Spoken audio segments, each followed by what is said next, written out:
This is a quick Q&A about the work that Rodgers is doing with his team, the work to which Tim alluded, and verily, the whole evening would not be long enough to tell you what is going on in Uganda, but this is a field report. And so, Rodgers, first of all, what is the Africa Center for Apologetics Research, ACFAR? Well, this is a ministry agency that is helping Christians in Uganda, in East Africa, and several parts of Africa to be able to understand, identify, answer, and evangelize cultic groups. Where is ACFAR exactly? Give us a better frame of reference.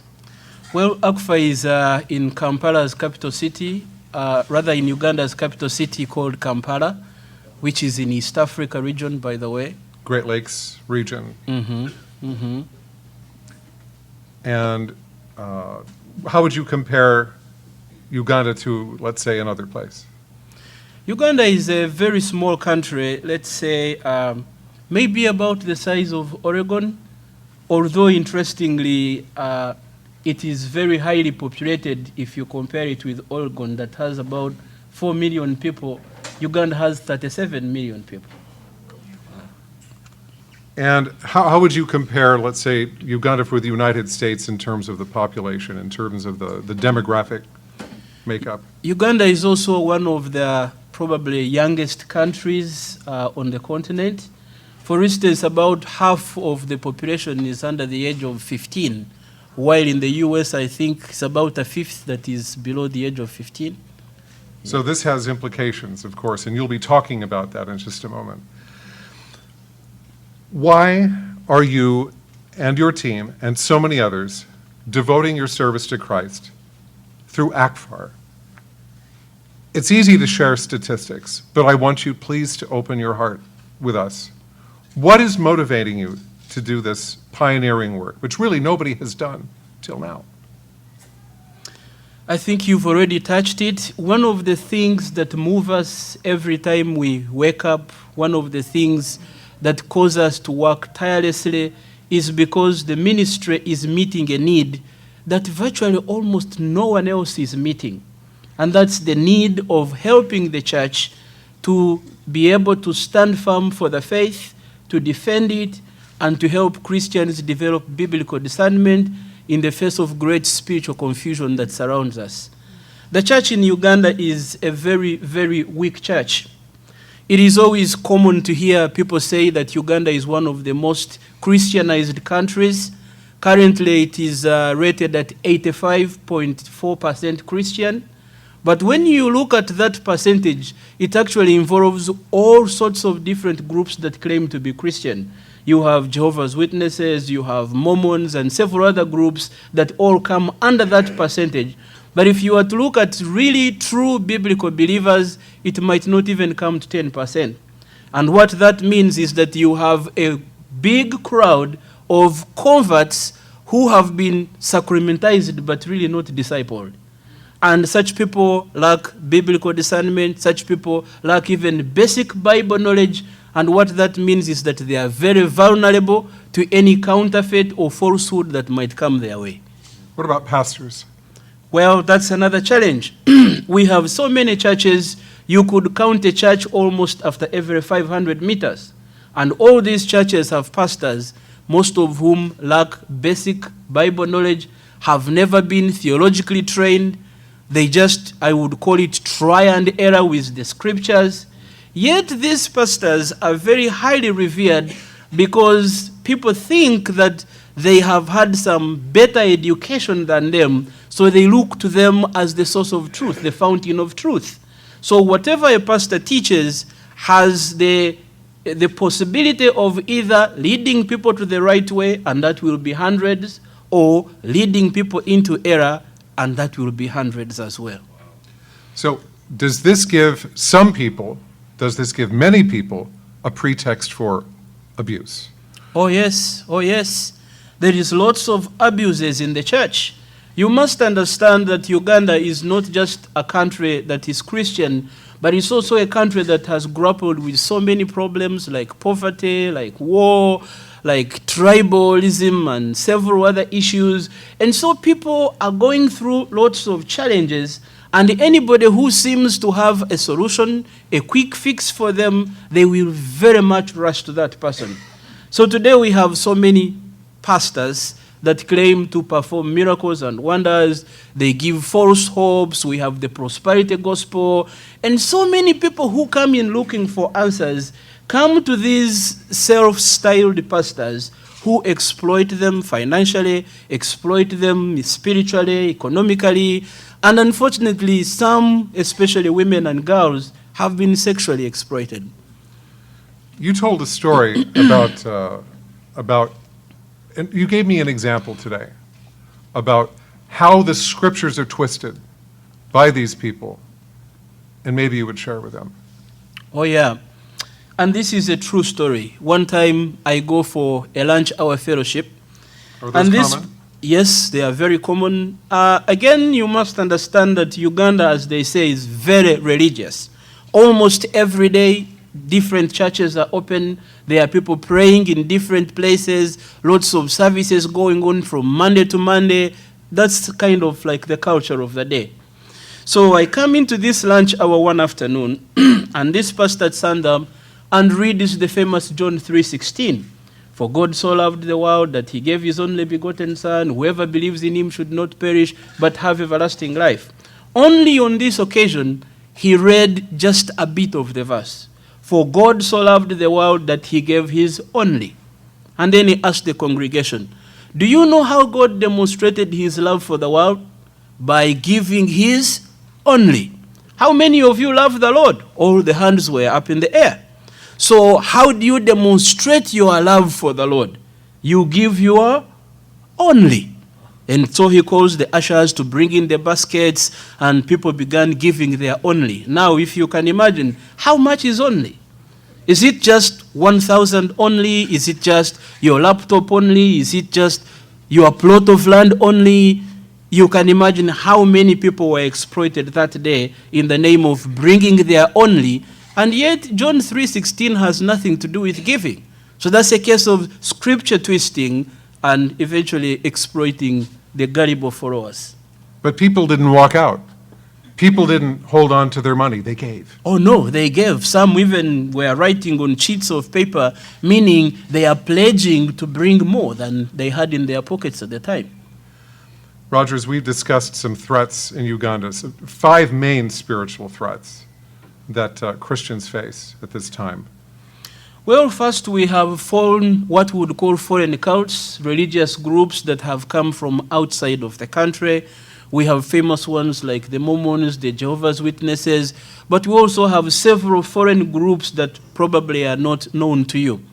We also have local, what we call indigenous groups, those that mix Christianity with African traditional religion, what you would call syncretism. But we also have Islam, which is growing and becoming one of the single most threats, not just for Uganda, but for the continent as a whole, seeking to dominate almost every strategic area of society. And beyond that, we have the famous prosperity teaching that is virtually contaminating almost all Protestant churches. You see people going to a Protestant church, they are Protestants by baptism and membership, but in worldview and thinking, they think according to prosperity theology. You look at our Christian television, almost 97% of the programs there are heretical. And what is even more sad is that in all those programs, you might not find a single one that provides a biblical alternative where people can say, we had this pastor, we had this one, so where is the difference? Maybe this one is right.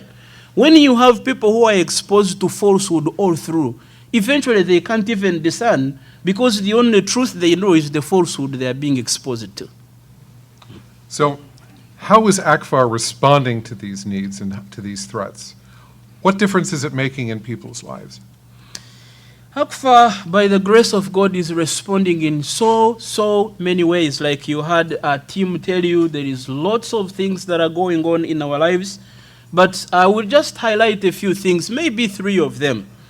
We are responding through providing or production and distribution of resources, both video, audio, and literature. We are responding through mass media. We are responding through campus outreaches or outreach to university students. In terms of resources, for instance, we have this notebook that I call a very important and unique notebook. I remember 4 years ago, I came here in a similar gathering like this, asking for help so that we can create notebooks like this. An apologetics notebook. Thanks to you, we have produced them in thousands and have been distributing them in different parts of Uganda and several other countries beyond East Africa region. What makes this notebook is important is that in the history of Uganda's Christianity, it is the first of its kind. It is a notebook that provides information that you will not find in the church pulpits, that you will not find people accessing because we do not even have many libraries or bookshops. And if you have them, maybe the books are not there or they are heretical. So this makes it extremely a unique apologetics notebook. It teaches people on the basics of the Christian faith, what we call essential teachings of the Christian faith. It helps people be able to understand the marks of a cult, how to identify cultic groups, how to respond effectively and reach out to people that are caught up in such groups, how to understand things like the Trinity. And so many people have been reached by the message in this notebook and very much blessed. Right now in Uganda, we call it the Magical Apologetics Notebook because of the great impact it is having. People are calling us and saying, thank you, we've never seen anything like this. And since we received it, our understanding of the Christian faith has changed. You can't imagine that today we have about 6 theological institutions that are using it as a primary material for teaching apologetics in such institutions. Today we have pastors and Anglican clergy that are using this as their daily morning devotion. As summarized as it is, people still consider it one of the most precious belongings that they have today. This notebook has gone in pastors' bags, has gone in students' possessions to different schools across Africa. As I speak today, I could almost say that maybe over 70% of the countries in Africa, in some corner somewhere, there is an apologetics notebook. Today it is being produced in languages like English and Kiswahili. I have one here in Kiswahili written on Daftari ya utetezi wa imani kwa wachungaji na watumishi wa Kikristo. Now literally translating it means a book for defending the faith for pastors and those that Christ sends, reaching countries like Kenya, Democratic Republic of Congo, and Tanzania. And we have several other languages that are just about to go to print. And beyond the notebook, we have these DVDs that Tim talked about briefly. A DVD like this that has teachings on the Bible, on cults and biblical discernment, again with teachings in different languages of Uganda, where people are not just listening to the message, but now listening to the message in their own mother tongue. What is interesting about these DVDs is that they are free. And that is something that so many Ugandans don't understand. You mean we don't have to pay anything? Yes. Are you sure, Rodgers? Yes. And what is even much more interesting, they are written on duplication encouraged. Another thing that so many people can't believe. You mean we can make as many copies as we want? Sure. And trust me, so many people are making copies and the DVD again has gone viral. There is one pastor particularly, I was standing there, I gave him a DVD and in the next 15 minutes, church members were paying about $0.125 to get just a DVD where they could have a copy made for them. And that day, over 80 church members went with a copy of the DVD. So that's how serious the impact is. And Ugandans don't stream video from YouTube. Most of them. They're not able to do this. Most of them don't even have internet, so they don't have that advantage. What about mass media? Oh, that's another story. About 4 years ago, we received what I call a rare invitation. A certain ministry had some, we call it airtime in Uganda, on a network of radios within Uganda, but they didn't have summons they could take to those networks. So they invited us to partner with them by producing teachings that they would take on different radios. And eventually, for the last 4 years, we've produced, would I be right to say, almost 200 different recordings, if not more, in different languages, all for free, all going across a network of radios in Uganda, some reaching some parts of Kenya and South Sudan. And again, radio has not just become a channel for us taking our teachings, but it has a multiple effect, because people who listen to the radio either call us to thank us or call us to ask that we go to their churches and give them intensive teachings. And we have ended up doing seminars and conferences and workshops, all because somebody listened to us speaking on radio. He was very impressed by the message, and he called us for a long-term partnership. What about television? Television, that was another divine encounter. One evening I received a call from a gentleman of a certain ministry called Family Life Network, and he says, I have heard about you guys, that you teach about cults. Would you be willing to come and I interview you so that Ugandans can learn something about cultic groups?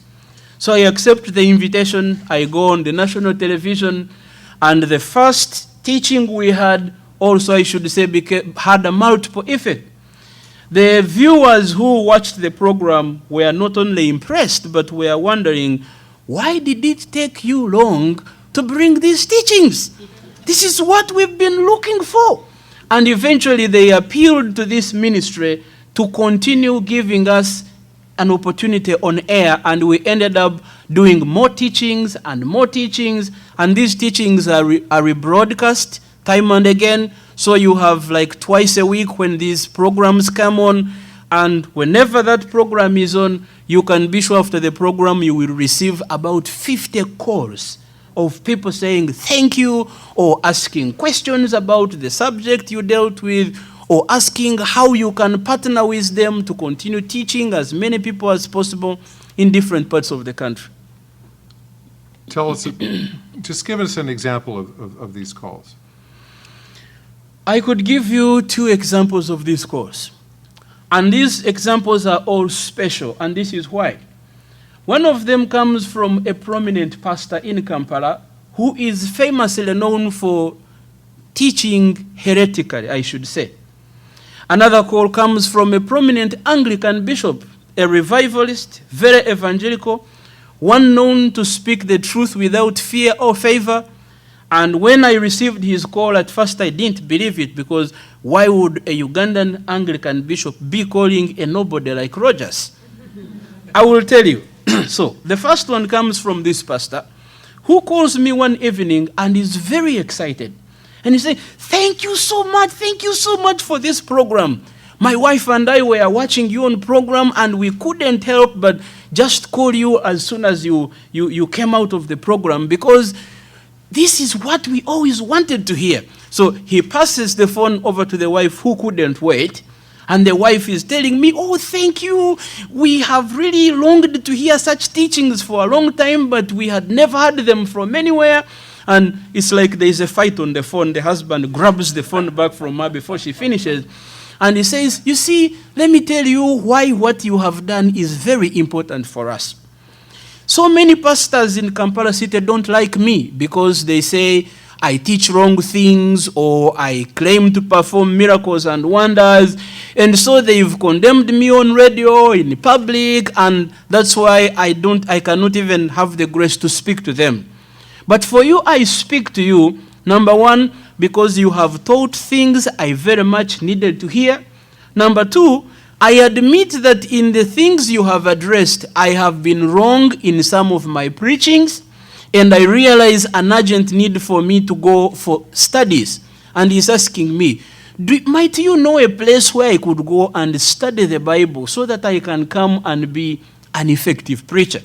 Now, for somebody who is famously known to have cultic tendencies in his preaching, to be calling somebody who is talking against cults and seeking for help from that person is something very amazing. Not only does it show that ACFAR is doing some impact on the lives of the people, but again, it shows the approach of ACFAR's ministry. That while we are a counter-cult ministry, we are not just the ministry that goes around condemning people and criticizing them and showing their wrongs, but beyond that, we are the ministry that aims at restoration and healing and giving hope to those who do not have it. And the second call, like I had said, comes from an Anglican bishop living about 500 kilometers from the center of Uganda. And this bishop calls me and he says, "Young man, what is your name again? Where do you come from? Are your parents still alive? How come I had never heard about you?" And I'm thinking, what's going on? And of course, I know this guy. I'm thinking maybe the next thing is going to be a rebuke. And to my surprise, he says, "You know, I don't like to compliment people, but for you, I just have to." And he says, thank you for that television program. And he says, "I am surprised that we still have young people today who can be on public television and address things that so many Christians would not be willing to address." And the father said, "I am very impressed by the way you faithfully exposit the scriptures, again, something that is missing in Uganda's Christianity today."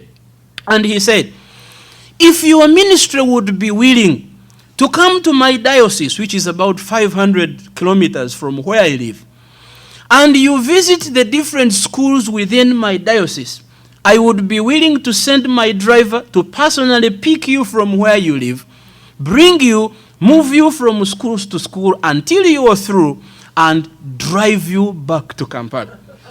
That call, I don't think I will forget. Remember, this is from a bishop, somebody who is probably revered at the level of a president, and he's calling me, Rodgers, and he's saying, "I am willing to have you driven 500 kilometers and back so that you could help students in the so many schools under my diocese." So did you go? Oh, yes, we did. That's not an opportunity you want to miss. Not so long ago, we had one of our senior staff go there, and he addressed a congregation of 2,000 students from 11 secondary schools gathering from different corners under that diocese. And interestingly, we had about 103 students confess Christ as their Savior and Lord. Praise Jesus. Can you talk very briefly about the campus outreaches before we wrap this up? The campus outreach is a much, much needed ministry, although quite often neglected and taken for granted by so many preachers. Campus environment is an environment where anything you plant will grow there.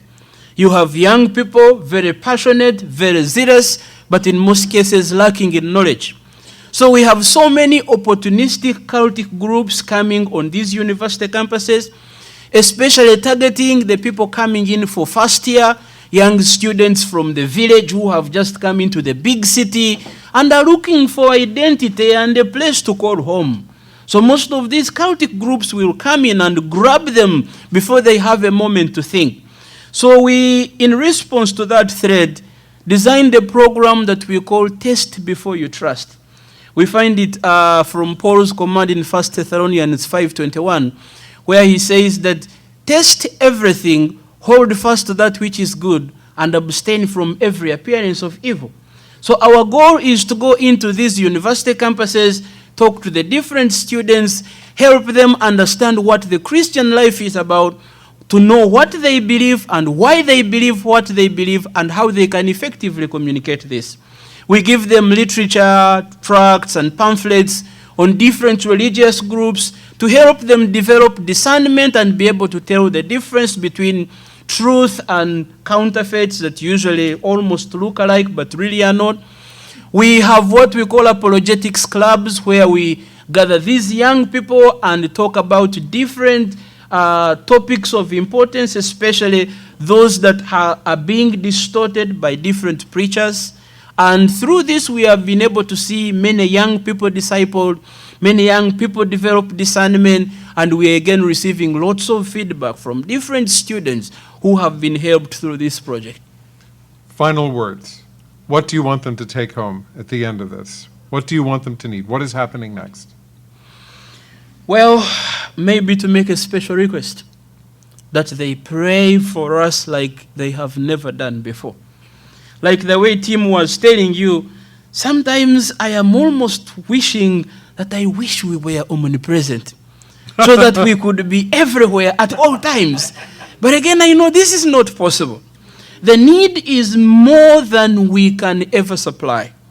Our prayer is that God would send capable, called, committed workers into this field of ministry, that we will have so many people of like-minded who go out and help people to be able to defend their Christian faith.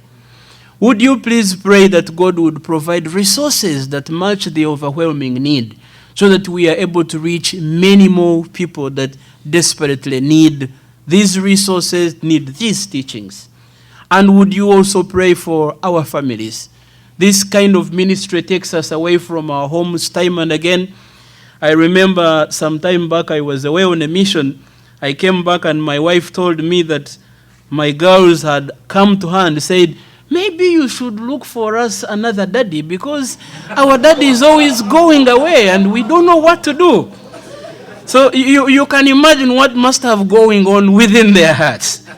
So would you please pray that our wives will be encouraged, they will be comforted, and they will also be like-minded with us in what we are pursuing, so that together we will be edified and we will be equipped to reach out and become a blessing to as many people as possible. Thank you. You're welcome.